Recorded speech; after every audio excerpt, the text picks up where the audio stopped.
Magandang hapon sa atin mga ka-farmers, mga paraoma. Magandang hapon sa ating lahat. Ngayong araw, meron po akong isi-share o ibabahagi po sa inyo mga idol, mga farmers, na ating trinayal na mga sili. Nung last week, binidyohan natin to at isinire sa inyo. Wala pa silang bunga. Pero sa ngayon, ang dami na po guys. Pwede na tayong kumuha dito ng panglagay natin sa mga gulay-gulay dito sa ating kusina. Tara guys, ipakita ko po sa inyo yung ating mga itananim na intercrop dito sa pagitan ng ating kalamansi. Let's go!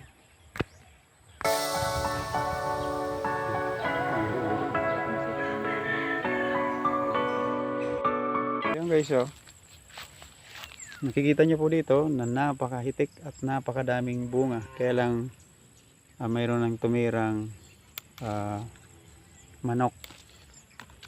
Kaya ang bala ko dito guys, kung hindi natin to makakahanap tayo ng mga madaming kawayan, ihangin na lang natin to para hindi makain ng mga manok.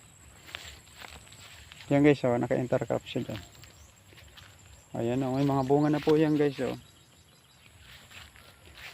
At ito, medyo na ito yung problema ko dito guys, yung mga nakakawalang baka. Ayan, oh.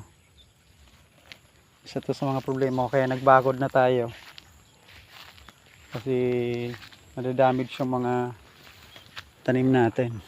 Yan, oh, yung mga bunga na yan mga idol, oh. Bawat puno mayroon na.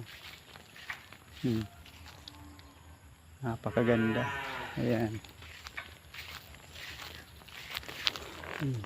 Wow. Tingnan nyo naman. nakaka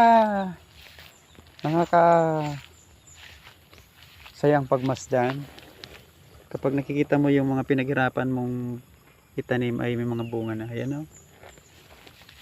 Ito yung mga intercrop natin mga idol. Ang dami ng bunga.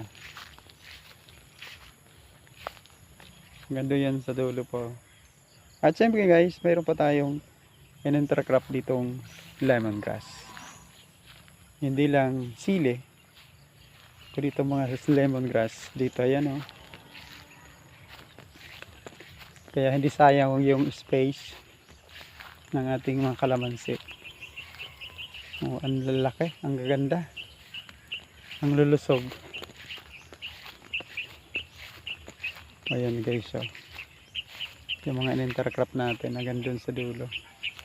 Kaya napakadami yung mga mapagkukunan natin na kita or income kapag masipag ka lang. Yan, oh. Bukod sa mag-harvest na tayo ng ating kalamansi, medyo yung bunga ng kalamansi natin hindi gaano mabunga, pero siguro may time na papabungahin natin yan. Ang sarap sa pakiramdam mga idol, mga ka-farmers, kapag nakikita mo yung mga tanim mo na namumunga na. Hindi sayang yung lugar, lahat may mga tanim. Dito nga guys, pwede natin tong taniman pa ng gabi. Kikliringin ko to, tapos tataniman natin to sa gitna ng mga taro leaves or natong, para dagdag income pa. Kasi itong kanal natin linagay dito, ito yung pinapadalayan natin ng mga tubig papunta dun sa another area natin. Kasi nung tag-init, yung kalamansi natin, ay yung ating talong ay naninilaw na. Kaya dito natin pinapadaan yung tubig para makarating dyan yung tubig para makasipsip yung ating mga talong. Napakasarap sa pakiramdam na yung mga tanim natin na alam mong mag-harvest ka na. Kaya ang sarap maging farmers mga idol. Hindi naman yung kita ang isa sa mga sa aking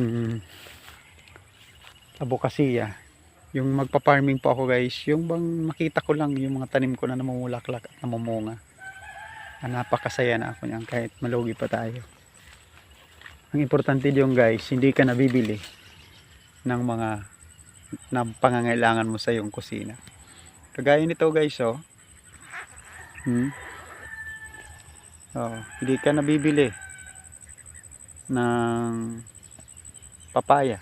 Kapag nahinog ito, nakaupo-upo ka lang. Hindi ka naakyat. Napakasaya. Ayan guys, oh. Napakasarap sa pakiramdam na ang mga pinaghirapan mo ay mayroon ng resulta. Ayan. Kaya guys, kung may mga pangarap din kayo magtanim, i-post nyo po yan.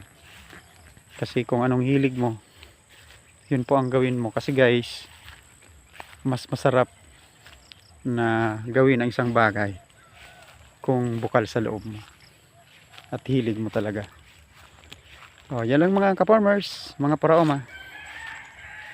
Ang inyong lingkod, walang ibas, na nagsasabing magtanim tayo dahil gusto natin.